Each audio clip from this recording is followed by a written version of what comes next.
இன்றைய புனிதர் மார்ச் 4. புனித ஜோஹன்ஸ் ஆண்டனியூஸ் ஃபரீனா. பிறப்பு கிபி 1803 இத்தாலி. இறப்பு கிபி 1888 மார்ச் 4. இவர் இத்தாலியைச் சார்ந்தவர். இவரது பெற்றோர் பேத்ரோ பிரான்சிஸ்கா என்பவராவார். வளரும் போதே கடவுள் மீது ஆழமான பற்று கொண்டிருந்த இவர் பின்னாளில் குருமடத்தில் சேர்ந்து குருவாக அருள்பொழிவு செய்யப்பட்டார். பலருக்கு தாம் படித்த இடத்திலேயே பணிபுரியும் வாய்ப்பு கிடைக்காது.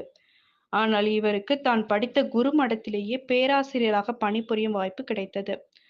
தனக்கு கிடைத்த இவ்வரிய வாய்ப்பினை இவர் நல்ல முறையில்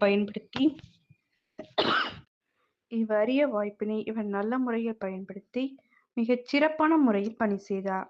இந்நிலையில் இவர் கிபி 1850 ஆண்டு திரிவேசா நகரின் ஆயராக திருப்பொழிவு செய்யப்பட்டார்.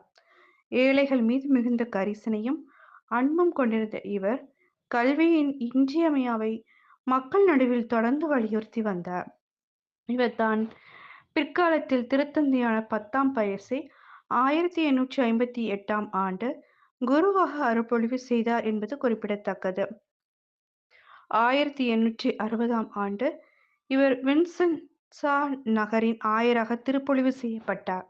அங்கேயும் இவர் மிகச் சிறந்த முறையில் பணி செய்து 1888 ஆண்டு இறையடி சேர்ந்தார். இவருக்கு 2014 ஆண்டு திருத்தந்தை பிரான்சிஸ் அவர்களால் புனிதர் பட்டம் கொடுக்கப்பட்டது.